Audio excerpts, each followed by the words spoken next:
বাগানে চন্দ্রমল্লিকা, ডালিয়া, গাঁদার পাশে কিছু ফুল রেখে দেখুন, বাগানের সৌন্দর্য আরও বৃদ্ধি পাবে।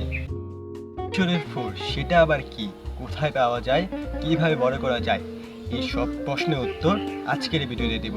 আপনারা সবাই আমাদের পাশে থাকুন এসটি রূপ গার্ডেন ক্রিয়েশনের সাথে। আমি যে ঈশ্বরী ফুলের কথা বলছি তার নাম হলো ডায়ান্থাস। প্রাচীন গ্রিক এবং রোমানের সংস্কৃতি অনুসারে ঈশ্বরের উপাসনা এবং পুজোর সাজসজ্জায় যে ফুল ব্যবহার করা হতো এটি সেই ডায়ান্থাস। এছাড়া প্রেম নিবেদনেও এই ফুলের অধিক ব্যবহার ছিল। বর্তমানে এই ফুল ঔষধি ফুল হিসেবে অধিক ব্যবহৃত হয়। চীনের চিকিৎসা পদ্ধতি অনুসারে ডায়ান্থাস স্বাস্থ্যকর হজমের প্রচারের জন্য যুগ যুগ ধরে ব্যবহৃত হয়ে আসছে।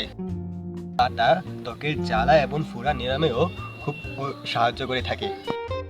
চীন, কোরিয়া, মঙ্গোলিয়া এবং দক্ষিণ পূর্ব রাশিয়ার উত্তরাঞ্চলে এই ফুল অধিক পাওয়া যায়।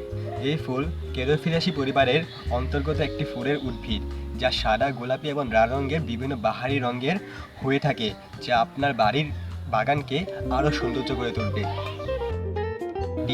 দ্বিবার্ষিক বা বহুবর্ষজীবী একটি উদ্ভিদ, যা 30 থেকে 50 সেমি উচ্চতা পর্যন্ত বৃদ্ধি পেতে থাকে। পরিচর্যার জন্য তেমন কিছুই করতে হয় না।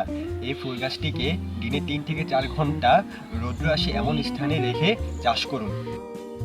পরিচর্যার ফুল শীতের পূর্ণ রৌদ্রে যেমন ভালো হয়, তেমন আলো ছায়াতেও অধিক ভালো প্রচুর ফল দেয়। এই ফুল সবচেয়ে বেশি দেখা যায় শীতের সময়ে, তাই আর দেরি না করে এই শীতেই আপনার বাগানে একটি ডায়ান্থাস ফুল লাগিয়ে আপনার বাগানকে আরও সৌন্দর্যমণ্ডিত করুন। আরও তথ্য জানতে কমেন্ট বক্সে নক করুন। সকলকে ধন্যবাদ। আসসালামু আলাইকুম।